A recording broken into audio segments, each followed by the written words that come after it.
Did you like swim to the Zoom room today, or like what's it like up there at the moment? It's like it's still raining.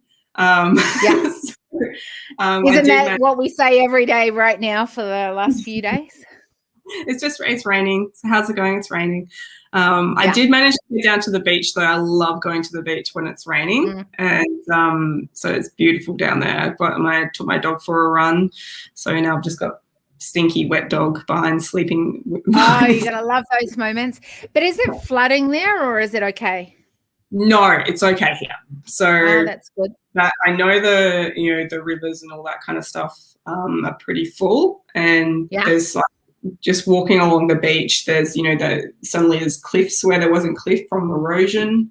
But yeah, we don't have, touch wood, any major flooding or anything up here. There we go. That's good. Yeah. I don't normally talk about the weather, but I find it quite fascinating. We're having lots of rain here, and I know all up the coast there seems to be a lot of flooding, and a lot of friends are sort of swimming to their road and down the road and things like that. Even just down here at the beach, where we normally have a river go up one bit, and there's a cutoff before it comes onto the ocean. It joins right now, and it's quite wide. It's quite amazing to watch.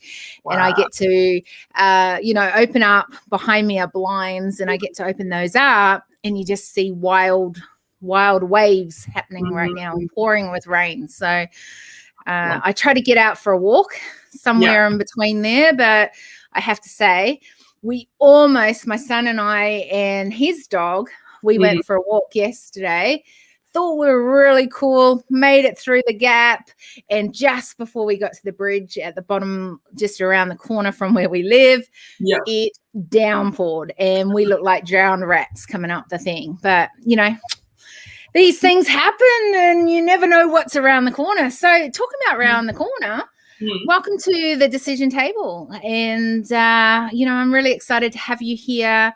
And this is literally what we do. We just have conversations. We tend to go pretty deep on here. I have to say, there's no judgment zone. There's no go zone. We kind of like to have whatever or go wherever the conversation goes. So I'm looking forward to today, because I don't know you from a bar of soap, really. And I don't really, actually, by the way, I don't really use bars of soap either. That's kind of weird. When was the last time you used a bar of soap? I don't even know where that came from for that second there, by the way. Where did that saying even come from anyway? Bar of soap. Well, we did use to, I don't know. I've kind of there's a few years on me. So we kind of did use bars of soap when we would jump in a bath or a shower. Actually, I wonder if my kids even know they would. Actually, they would, because we've stayed in places across the world where they've had in hotels and things like that. They've had bars of soap. We just don't tend to use those these days. How random's that? All right, there you go. Who knew we would have conversation around soap today? One of the things that we do here is we use lenses every month, and the lens for this moment is humanity as stakeholders at the decision table. I think, and I mean, in a lot of ways, when we talk about soap, we're just being human, right? We're just it's funny though, because I think there's a lot of things changing that even I think about and I go, that was so my norm. But my kids, that, I don't know about you, but they think anything beyond yesterday is the olden days. Yeah. That's a full-on concept. I know. It's quite amazing. Or even even just Facebook, popping up with reminders of where I was last year. I'm going, whoa, this is ancient history. This was a year ago. I just popped up today that this time last year I was in quarantine after coming back from overseas, which then starts, oh my God, that was when this whole crazy new world began. And I was just like, that's only been a year? Yeah. And so, I'm not surprised that younger people are thinking yesterday was so long ago, because the concept of just 24 hours, you can pack so much more into it because you've got so much more information coming at you from everywhere. So 24 hours has just kind of expanded into something incredible, or beyond, you know, a lot of what people can access. And it means that like the speed of which other things are coming to what happened 20 hours ago is actually ancient history, where in the past, you know, 24 hours ago is like, oh, okay, that's not that long ago, you know, we're still doing the same. So true. So true. Yep. How do you think that speed, or the speed of things, how's that benefited what you do? Or have you seen it bring challenges? It's a bit of a mixed bag, isn't it? Like, I love action. I love taking action all the time. Like, I move very fast in business and in life. On the flip side, I do love living here, like in Noosa, where, you know, I look out off my balcony into the trees and can completely disconnect from all of that as well. So as long as I can choose it, then it's good. I've lived in big cities before, so kind of concept of, you know, moving fast, I do not like at all. And so it's moving fast and being dynamic, as well as, you know what I just thought of? So I grew up on a farm. Yeah. And we always said like the best shearers were the ones that didn't look like they were doing anything at all. That they would be able to shear the most sheep, and they'll do beautiful jobs and blah, blah, blah. They would look like they weren't putting in any effort at all. So that's kind of what I'm aiming for with all of that. And now I've completely forgotten the question and gone on a different. That's okay. But that's what we do.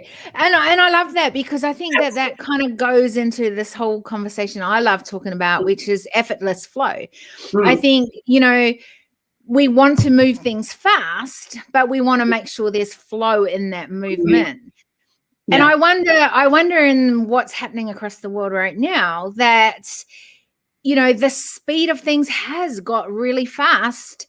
And I don't know, everyone used to say to me throughout this whole COVID thing that, oh, it's so good it slowed down. Do you know what? It didn't slow down for me. In fact, it sped up.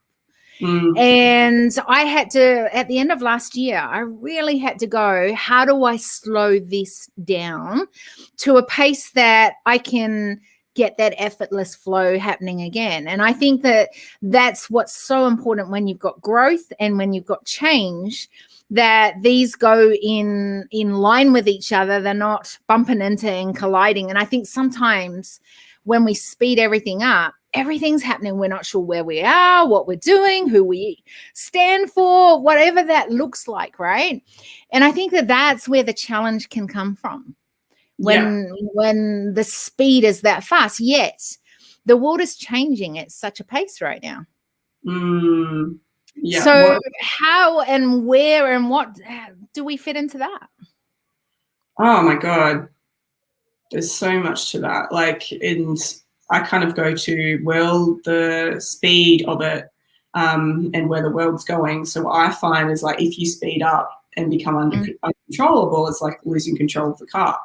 So everything starts happening and all that kind of stuff. And that's what I feel is what happens, you know, if you're not in flow as well. You may be going fast, but the movements are very kind of like imprecise and messy, which is what causes the damage.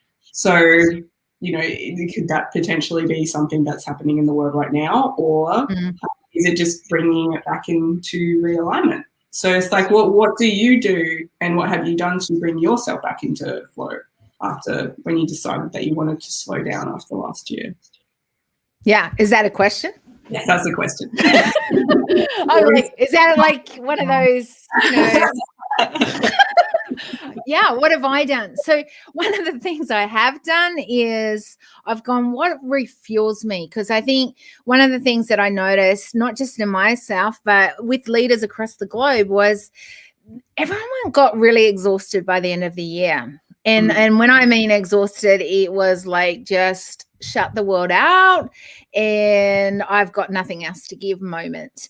And I saw it even in myself, who is pretty, I mean, I would say I'm pretty good at that whole balance of knowing what is pushing enough to going, there's rest or refuel, as I talk about it, because in a lot of ways, I don't know that I've got a lot of time to rest, as in I don't want to take time out. I've got lots of things to do. I want to make sure every day is used to whatever that is. And, you know, I was like, I think the thing I needed to do was I had to refuel. And I figured out what was it that refuels me. And I had to kind of go deep, because there were things that refueled me, like traveling the world and being immersed in different cultures and the learnings that you would gain from that. Well, guess what? Borders were closed. Those moments didn't happen anymore.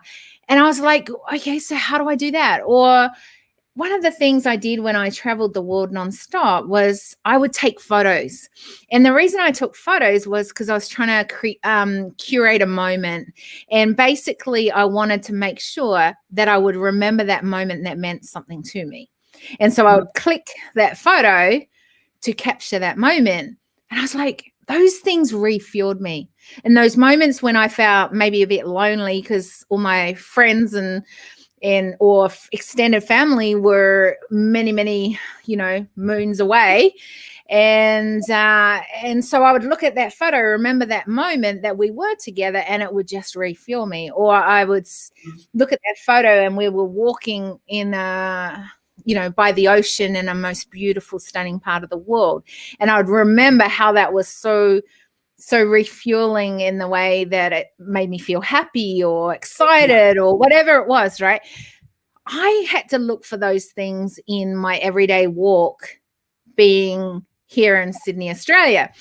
And that was actually quite tricky for me at first. But I think I'm still trying to navigate that, to be honest, of how do I refuel while being here, because it is really different. And one of those things, I guess, is I love the physical. So I love to exercise and go outside and to set myself challenges. And so I've been doing that while I'm here in Australia. But, you know, when it pours with rain, it's kind of hard to get out there and enjoy that. You can get out there, but it's not so enjoyable, right? So I think for me, it was those things that really did help me to get through. What about you? Yeah, that's an interesting, and I love that. Thank you. Like, well, because I work from home, I live by myself, and, you know, it got to the point where we just started this year, we just were able to begin doing face-to-face things again, really on a scale. My groups of friends, and so that was so nice to see people face to face of those people I've been working with for a year. It's like, oh my God, you're real. So what I did, I got my dog like mid last year, and that helped me, you know, find, you know, really like easier ways to find joy in every day, and you know, get out there and not get so stuck in the work and in, you know, the virtual stuff, because, you know, as you probably, you know, discovered as well, I was like spending hours on Zoom meetings. Everything was virtual. I was like, I wanted a real thing and a real reason, even though I'm enough of that reason to get out there and have some fun and have some laughter. So she certainly, you know, refuels me. And then again, nature. Like, if I love the beach every day, rain or shine, I'm there. And, you know, seeing my dog run around is just so much fun, and seeing her explore, like, and just, you know, that, you know, young animal innocence of like just exploring around and chasing a crab or something like that is just so much fun, and it just breaks out of the state of work, and even though I love work, and opens up to something else. So, and that was and there was a few conscious decisions I had to make as well. So I've gone through the process this year of consciously deciding every day that I will have fun, that I love that. That I will be excited, that, you know, oh my God, well, that was a bit crap, that little situation. However, I will decide to lean in and come out the other way, other side. So I've been a lot more conscious through the last year of my decisions and what the outcomes are. So why fun? What made you so conscious that you wanted to make that decision? I know it was kind of weird because I kept on every time I was talking to someone about a program or things were coming up, I was like, fun, fun, fun, fun, fun, fun. And then after a while, I was like, maybe fun is actually one of my values. I was like, no, I'm so serious. I'm so da-da-da. I'm like, no, I'm not. Like, yeah, sure, I'm very good at what I do and I love life and I will do this, this, and this. And be, boom, boom, boom. However, fun kept on coming up. So now, like, even in just like the last couple of weeks, I've been embracing that as like, okay, this keeps on coming up. Yeah. This is obviously something that is important to me. And so I'm just kind of, embracing that. That's how it came up. It was cool. So how do you then pull that into who you are and your brand and about you? That's a good question. So how I do it is through my personality and how I kind of write as well. So jumping on lives and the colors of everything else is usually very fun. Looking at me, you're probably looking at me going, you're wearing like a black top. And I was. You literally caught me in the act of it. I was like, okay, fun. Look at her background. Where's the fun? Like, it's pretty standard, right? Yeah. So, what I do is I'm an image coach, right? So I coach, entrepreneurs, coaches, whatever, on how they can, go further in business through what they wear. And so what I found was this is all very strategic for me, and I feel comfortable, and it does express other aspects of who I am. Well, I like the color you're wearing. Yeah. Yeah, thank you.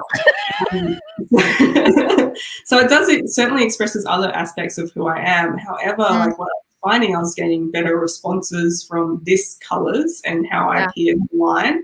And then once people kind of got to know me, I let them in on the fun. So, so even though I'll use fun a lot in like, speaking to you and if I'm engaging in conversation and everything, it's more important to me as a personal value than as a business value. That's so interesting because for me, and I think that this is where the gap is tending to widen right now. And I think that we need to narrow it in this way. And it's interesting because when I talk about humanity as stakeholders, it kind of comes back into it. And that is that we talk about us as a personal and then we talk about us as a professional. What I would love to see is that we bring us as a whole to the table. Yeah. And I think that there is the need for this to happen way more right now, because what happens is that we are not separated from our personal with our professional. When I turn up at a boardroom table, I'm turning up with those things that I may have just walked from listening to a call to my daughter or my husband, or maybe it's something about a loved one that is, they've got unwell, whatever it is. And I am going to walk into that boardroom. And even though I'm the world's best at compartmentalizing, I am still going to turn up probably not at my most effective, because at the back of my head, I'm still thinking, oh, that was a tricky conversation. Oh, I wonder how I'm going to serve them better. I wonder what I'm needing to, how I can help in that situation. And I think that this is the tricky piece, is that when we come to the table, we are going, okay, now we're in business. So we're going to talk all things business today. We are, and I wish that we could actually come to the table going, hey, when you come to the table, I see not just Matilda, who's this beautiful looking, woman in front of me who's looking very professional, but she's got this fun spark to her. And I go, I want to know more about that as well. Because I think those are values that we often leave behind, yet make us up as the best people that we can be.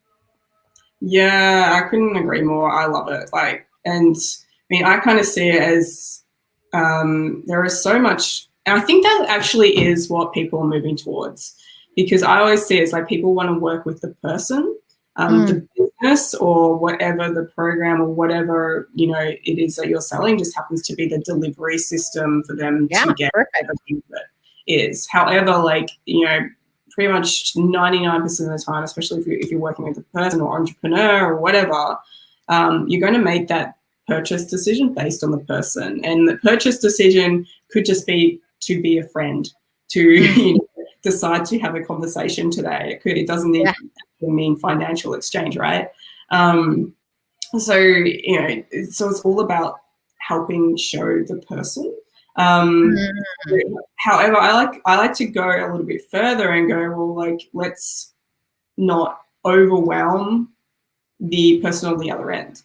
So, like, I'm quite cautious of like. Interesting. So people can only take in at the like usually about 128 or so bits of information every second or whatever. Yeah. And then at the moment, especially as the world speeds up, what's happening is they're getting like thrown like thousands of bits of information every second. I like to you know, make sure that the bits of information getting through the person I'm talking to, friends, whatever, are going to be a benefit to them and benefit to me. So I kind of go, well, I have all these values and all these aspects to myself. Which ones can I pull out for now to show to that person or to help them? So, and that just, you know, means that there's benefit everywhere because they get a clarity on like what the delivery is. I get clarity on what I'm doing, and we all kind of change, and then I could turn around to this person and pull out some different value points that I'm going to deliver to that person. So tell me by using yourself as an example of how you're showing up today and that you're using it in that way.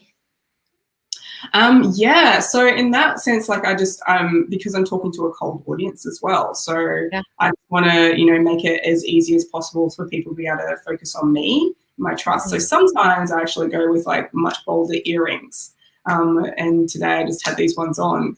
For instance, today I've changed 5 times. Like before I had a spotty dress on and I was delivering to my group. Before that, I had like the daggiest clothes on that I was running on the beach with. Wow.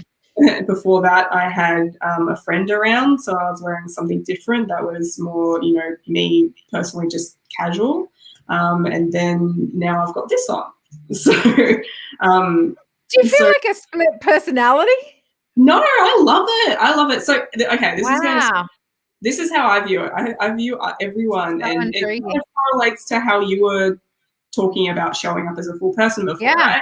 Yeah. I think it's all as like these sparkling diamonds. Like we're all just a sparkly diamond floating through the air. And as we turn, like the light will catch on a different facet. Yeah. And it'll turn again and it'll catch on a different facet. So we're still that whole beautiful diamond. It's just that we're just turning the focus point. Does that make sense? Yeah. You're just turning into those beautiful facets in so many ways in one day. That would like send me crazy having to change that many times. That is hilarious and intriguing at the same time, to be honest. Like it really is. I love that it's who you are and that's what you identify in that moment of, well, I feel comfortable to be wearing this right now. And it feels me in that moment. I've never really thought of it in those many ways, but I get that. By the way, I get the whole diamond thing and the facets. I remember someone saying that to me many, I was quite young at the time, and they said, you're like a diamond that is all these different facets. And I never forgot that, because it was like, oh, that's a good way to describe me. Yeah, I am made up of so many different things, and I'm glad it looks beautiful to you, because it hasn't always to me. And, you know, it does now, but it wasn't at that time. And so that was kind of an amazing thing that I'll never forget. So I get that as an example of it. But I still so intrigued that in how do you know that that's going to be the right thing to turn up in? Isn't that kind of going into bias to what you think might be the right thing in there? That's so. Oh my God, yes. Yeah, so really it's like I always think about what do I need first. So I use my clothing as like, you know, anchors, visual Yeah, anchors, tactile yeah, anchors. sure. So that's how I use my clothing, and like, you know, clothing is my life. Um, and so I'll go, well, first, I'm like, what do I need to turn up to? So, like, I know I hadn't spoken to you before or met you, hadn't known you from Bar of Snow. So I was like, oh, I want to feel more confident right now. So I wanted, you know, just to overextend that sense of confidence, especially because we're looking at our faces back. So that's where I start. And then I go, okay, so what kind of audience, or, you know, where am I going from there? In the end, there's always like a risk element to it. And, you know, there has been a lot of studies done, which I won't get into, but there is huge. Oh no, you can get into it. I want to hear them. About like, well, it's just purely like the, you know, the influence of appearance and clothing over decision making, or interpretations of like the person in front of you, right? So it could go back to, you know, that simple like analogy was like, if someone's walking down the street and they're kind of walking towards you and they might look like a little bit scraggly, or they have like, you know, face tats or something like that, you will make this unconscious judgment of, oh, I'm going to put the defenses up a little bit. And, you know, and then you will pass them and you like unconsciously relax. That whole judgment is based on their appearance. So constantly people are making. It kind of annoys me. Sorry, I have to butt in on that, because it annoys me that you have to do this because you know this is a truth. I would rather change that as a truth than everyone having to keep changing. I know you enjoy it, but for me, that bugs me, because I go, isn't this what we need to change? Isn't this what we need to? Because here's the thing. When I think of humanity as stakeholders, I think of us as turning up, whether we're scraggly or not. One of the things I've learned, and one of the most powerful things I think I've learned as a human being, is to really not have biases as much as possible. And you know, we can get into that conversation. Well, everyone's got biases or not. I'm still in trying to figure out whether that's a truth, because one of the things I do, even coming on here, was not to get to know you first and then go, hey, let's have a conversation, but let's go live first. And one of the reasons is because I don't want to take my biases into that and then go, oh, these are the questions I should be asking her. This is where we should take this conversation. See, I think the learning comes when we're willing to have conversations and not know where that conversation's going. And yeah, I love that. And that's where like conscious decision making comes in. Like, I believe like, you know, humanity as humans, we do have instant bias or judgment call. And it's really, it goes back to, you know, way back in the day, where it's like, oh, do I need to run or do I need to fight? So the fight or flight, that's where it comes back to, right? So that's where it's like coming to. So you're making these unconscious judgments based on something that was, you know, imprinted thousands and thousands and thousands and thousands of years ago. Yeah, great. So once you've done that, then you can actually, and what you do very well as well, and it's make that conscious decision of, is that judgment right? Or am I just going to completely dismiss that? And you know, is going to be a lovely person to talk to. Well, it's an interesting concept, because I think I could have missed out of so many conversations and so much droplets of wisdom if I was not willing to do this. And I learned this way before I did it on the decision table. I just wanted to do it in a public arena where others can see how it's role modeled, to go, it's not that hard to have a conversation with you, whoever, and to learn things, and to go, maybe I need to shift something, maybe there's some changes I need to do or be. But I think, you know, going back to what you were saying there, was I get that we have biases, and that was old school of how we kind of got into that. Yeah. But I'd love to see that we could bring change. I'd love to see that we focus in on, well, if we weren't going to have biases, what lenses now could we use to actually change that rather than that being an issue. Because here's the thing, when I see humanity as stakeholders, when I use a lens going, I am going to leave all the biases that I may have when I see someone with tattoos, or like you've got them all on your arm, or I've had a guy on here called Tracy, and I said my biases are jumping in right now because I said, do you own a Harley Davidson? Because honestly, he looked a prime good example of someone that did.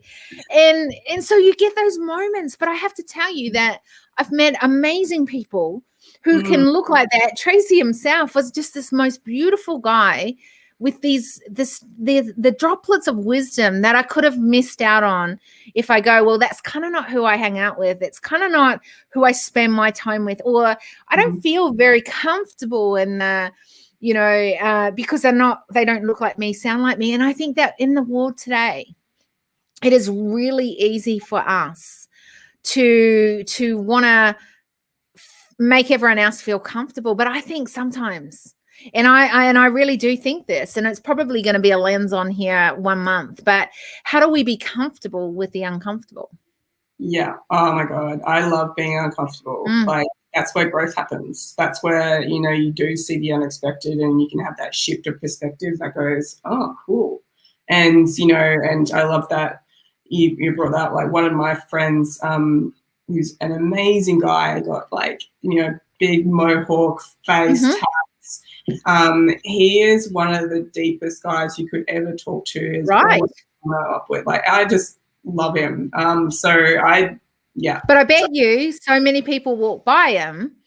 Oh yeah, totally. And because it does make them feel uncomfortable to have that conversation with them. I think the world is changing. Like, especially Tell me how are we doing that? Oh, I couldn't tell you how. I'd like to believe, but here's the thing, I want to believe it. I really truly do.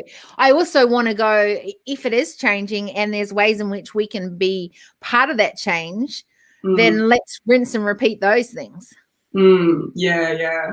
I mean, it'll be interesting to see what happens over the next, months, years, honestly. But I know I have had and been having more conversations with people along these lines of, like, what do we want humanity to look like, and this is a great topic because we are stakeholders of our own humanity and of this world and of everything in it and above it and everywhere. I agree. Yeah. So even just simply having more of those conversations is going to create more space to bring in that change. Now, what that change is actually going to look like, who knows? I have no idea. But I love that. I love that honesty in that answer, because I think this is it, where we've got to have these conversations and a willingness to be uncomfortable.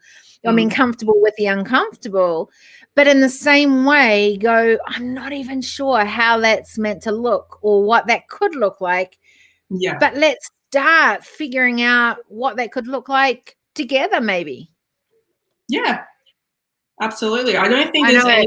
But here's the thing, it sounds so simple.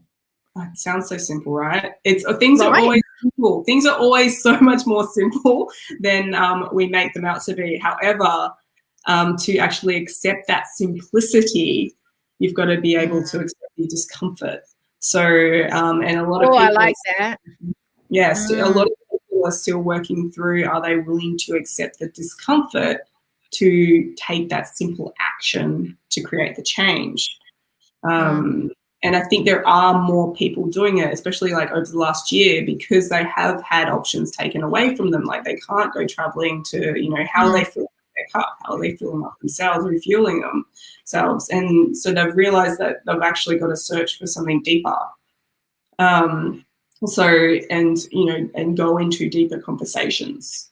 And I see a lot of people, like, more and more in, like, the community that I am, they're certainly, like, happy to take that jump into the discomfort. However, like, when you're talking about, like, the big scheme of things, there's a lot of people that aren't quite ready to step over time. It's funny because I was just literally talking to one of my team and we had this conversation just before we got on here. And that was around, like, I really truly believe there's a lot of people willing to start creating awareness and being a part of awareness right now, like, and part of that being involved in conversations. Now, there comes, I believe, once you know something, there's a responsibility. And I'm really finding it interesting, moving people along from awareness to actually wanting to take responsibility or ownership of how they can help to be part of this change that we all know needs to happen for us to keep moving forward as a human race. And I think that that's the interesting piece is, okay, so if we're going to start first, have more conversations, great.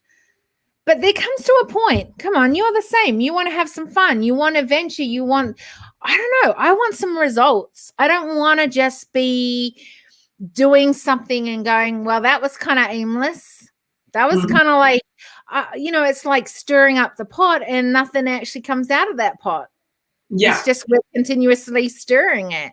And I go, what if I want to taste what's in there? Yeah. What if I want to, and I think how do we move that so that when we talk about speed, that we actually start seeing that change happening faster? Well, that's where I think it comes into the community action aspect. I mean, it doesn't matter how much you're going to stir if it's not going to be reciprocated.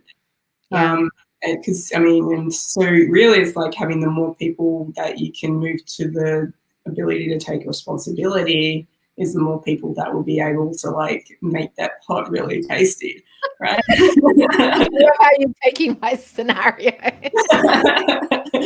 So like, how do you know, like, when you're moving people along this process of like being aware and stuff, how do you know when they're ready to take responsibility and become accountable for themselves and, as humans and stakeholders in this world? Well, especially if we go back to that fact that it's actually, there's a discomfort in it, that we've got to be comfortable with uncomfortable.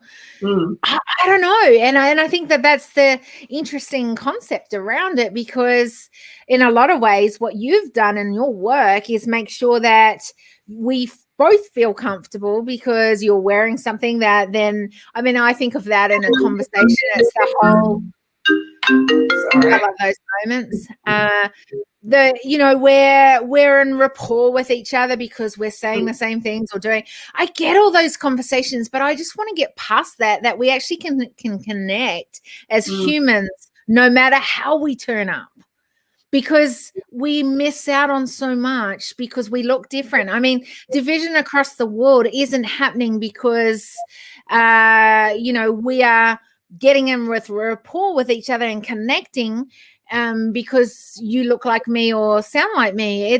That is why division is happening, because like we are tending to stay in pockets of people who we're used to and we sound like and we're familiar with, but we miss out so much as a humanity race.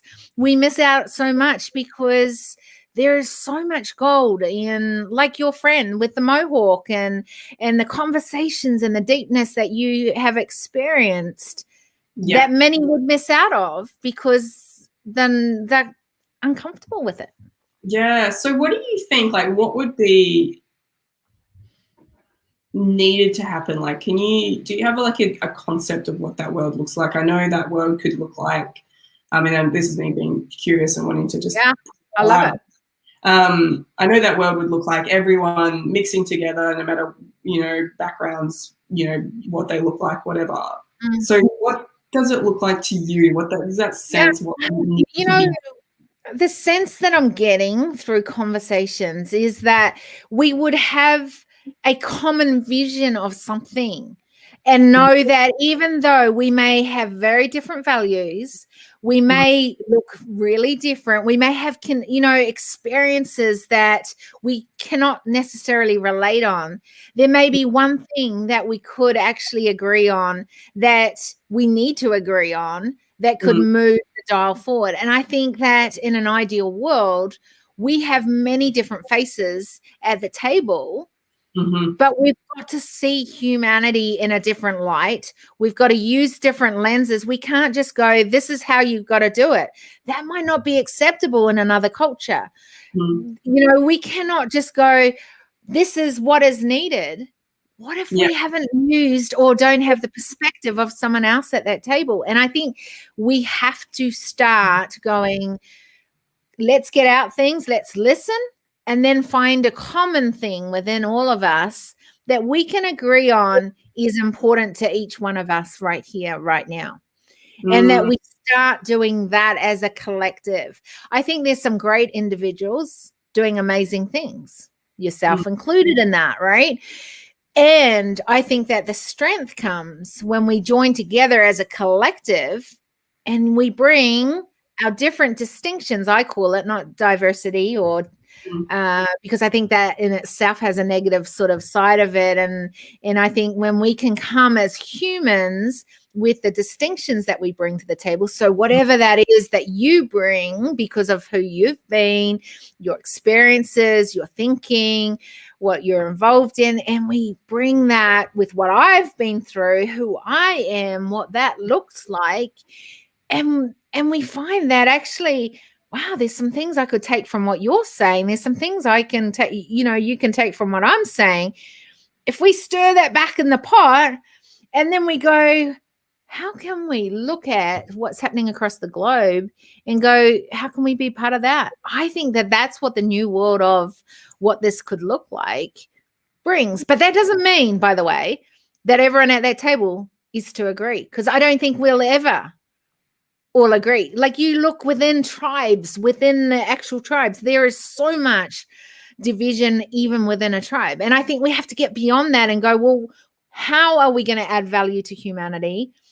And what is going to take away from that? And let's agree not to do that piece as humans. And that might be around family. It might be around providing resources for you know, women to be entrepreneurs in third world so that they can then provide for their community, whatever that is. But we need to agree to maybe even agree to disagree on 99% of it. Yeah. I love that. And honestly, how boring would it be if we all agreed on everything? We're trying to do that, right? We are trying to do that at the table. Oh, totally. And it's like, well, no, I think it's, just finding that commonality, as you pointed out, and whatever that is, and accepting the differences. Because I agree. Like, I think homogenization is just the worst thing ever.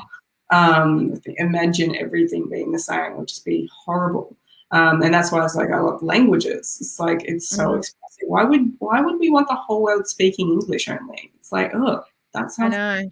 But even when we get the whole world, here's the interesting thing: when we get the whole world speaking English, our meanings of the words are so different. That is what I'm learning more and more, to be honest. Which is why I'm trying to use words that maybe they've not been used in that way, but I use it in that way. And this is what I mean by that. So that we remove some of the biases of gone bys when we use those other words and go, well, when I use this as a lens, this is what I'm thinking of to start with as a lens. What does that mean for you? How can, and I think that part of this new is being able to ask questions and actually listen to those and then go, you know what? I really like that piece. Or no, I still totally agree with what I'm thinking, and it makes us stand stronger in what we believe. And I think that we have to be able to question things more. And again, that means that maybe we will disagree at the table, and that's actually okay. And, you know, maybe we're going to look forward. It could be that we need more of a situation where people feel safe to question what's at the table. Correct. Because, I mean, I think people are happy to question it, and more like depending on what societies you come from. Like, I know different societies are more happy to like voice questions. However, like, you know, a lot of the, like, I'm just thinking about catching up with my team and stuff like that. And you'll do the same thing. making it a safe place that they can actually voice questions is always top of mind, because, you know, you can't act on what you don't know. And if you don't know the question, then how can you create change with a potential answer? So how do we do that better then? Yeah. Sorry? How do we do that better then? I think that's something that's being challenged a lot more and more. However, and I've seen it in a few, you know, different forms, private, government, you know, you see it kind of media, social media, and I haven't seen it really done well outside of the pocket that it's in. So it's still, I don't see it as universally accepted that it's safe to ask questions. So they may, like, I feel like it's safe, you know, people may find it safe to ask questions in a certain setting with a certain person. However, as soon as they leave that setting, they go back to, oh, okay, no, I'm not safe to ask questions anymore. So how can we make it universally safe to voice and ask questions? I think, number one, we get social media to stop doing what they are doing right now. To be honest, no.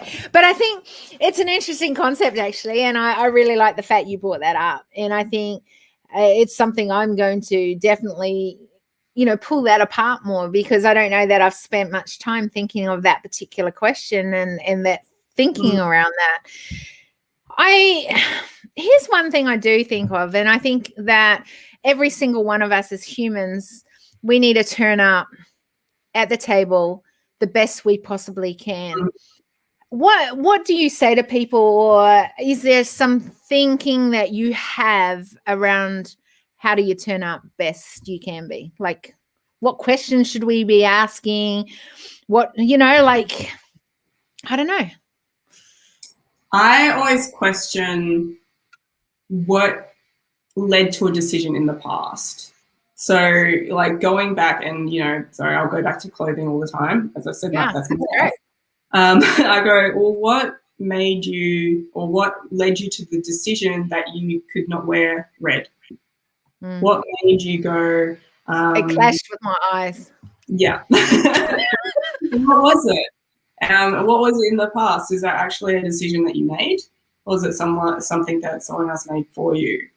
And then once you, like, can articulate some of these stories, then you can realize how much power you actually have over your own decisions. So it's all about empowering. So, and then you can, you know, go into something else. It's like, oh, we always do it like that old chestnut, right? It's like, well, why do you? What led you to the decision? What story have you heard that it must always be done like that?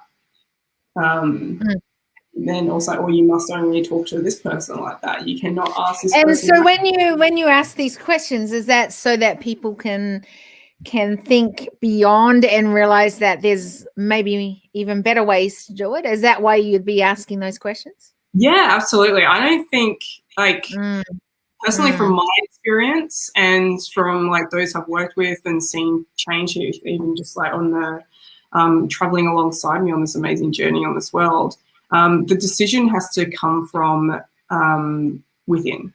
It has to be a self decision to, you know, ask questions to make the change. It can't be put on that person. So it's not. It's, you know, you can say, you know, oh my God, you would look amazing in red. Why aren't you wearing it? Until you say, oh, I will look amazing in red because I've decided it. It's not going to make any difference. I've got one piece of clothing that's red, and it's called a red jacket. Red is cool red jacket. Ooh, nice. And the last time I loved, out of all the photos that I loved wearing that particular red jacket, was in San Francisco on a wild windy day, but I'll never forget it for that particular thing. And I've got some red shoes. But what's funny about it, I just think that's funny because I have a certain what I wear And it's because I felt comfortable in it. And there were some things on stage, like when I used to, actually get on stages and speak on stages, the old days.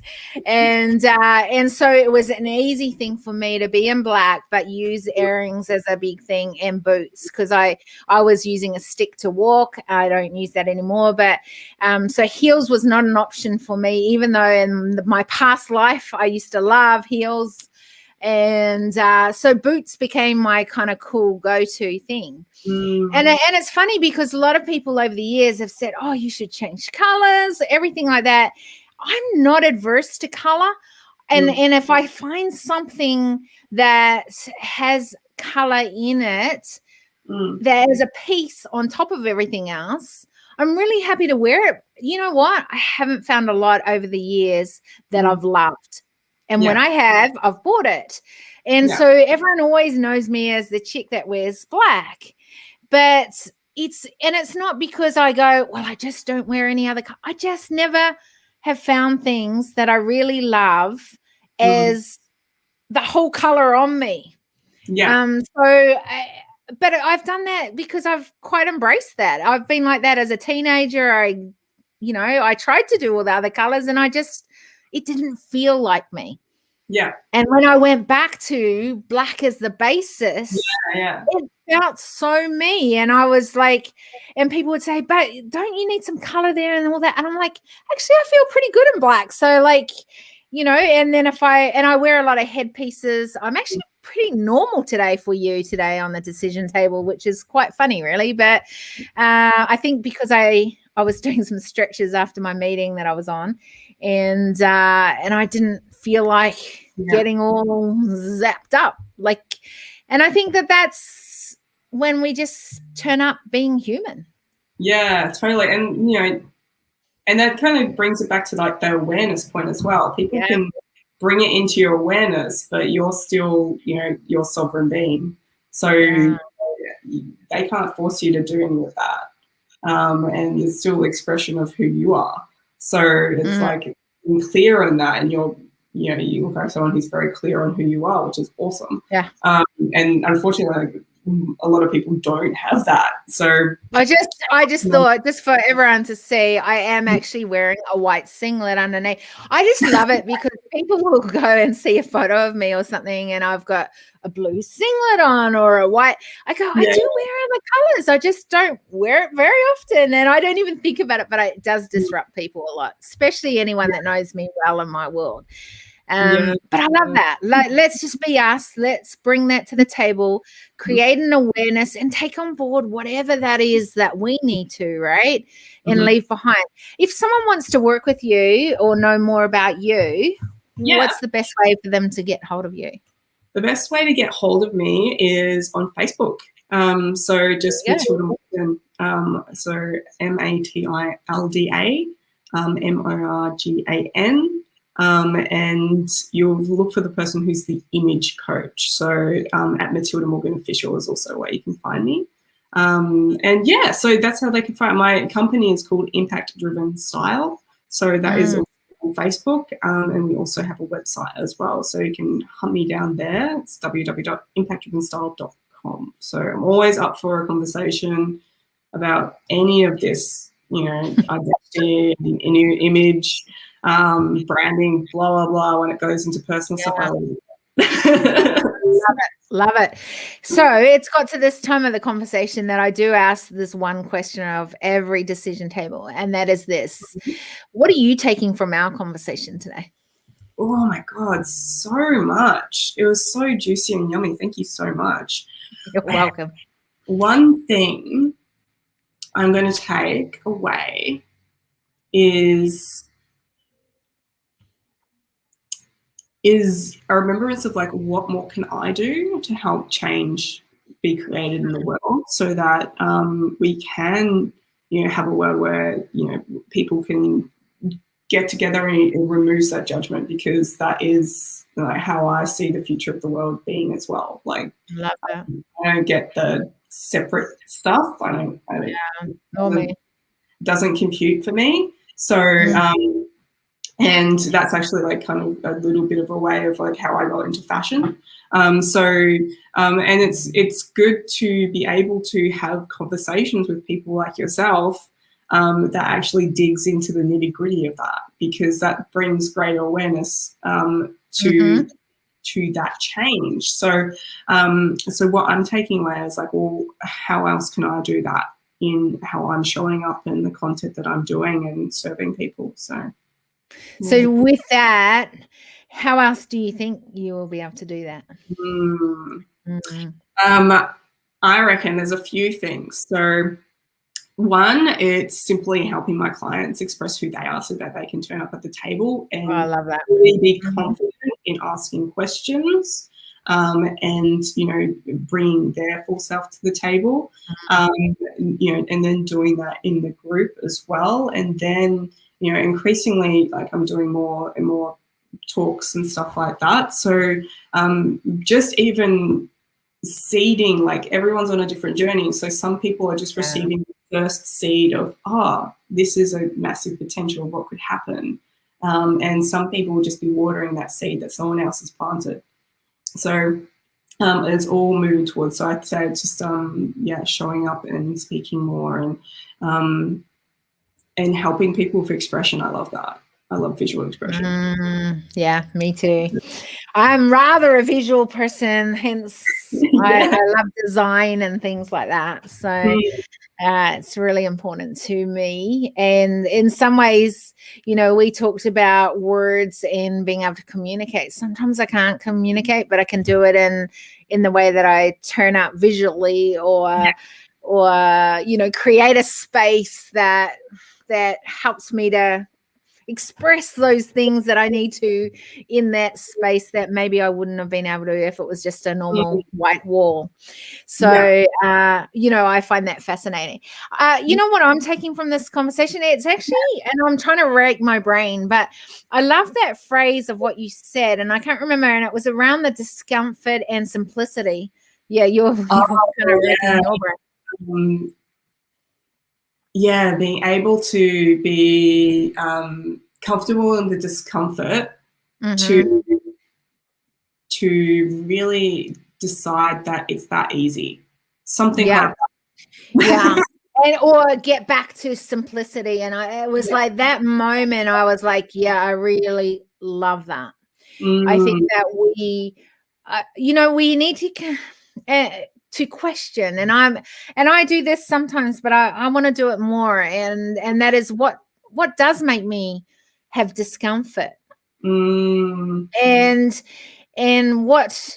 whatever I keep doing that maybe helps. I don't know, like I want to bridge that gap between, I don't want to make you feel awkward, but I also want to be who I am meant to be as well. So I think that there's that balance between discomfort in sometimes I have to do something a little bit to step towards, so that gap is not as wide.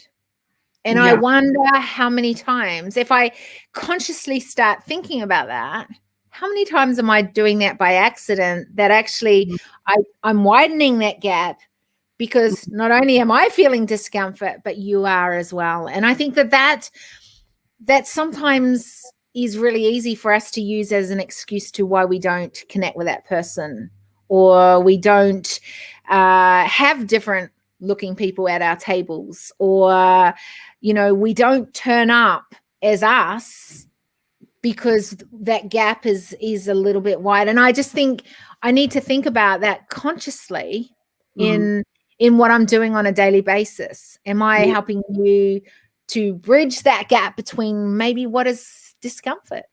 Anyway, that's what I got from it, and I love that. So thank you for that, and thank you for your honesty that you bring to the table today. Like, it's so beautiful learning some of your insights and your thinking, and then I loved how you asked questions too. So I appreciate that. I really enjoyed this conversation. I was just like, it's a curious convo. Let's see where we can go. Exactly. And like I say, you just never know where the conversation goes. But I do want to say something. Is there anything you want to leave everyone with? I think, you know, sometimes we think we've done everything, and then I go, oh, is there something that if you didn't get to say it that you really wanted to say today?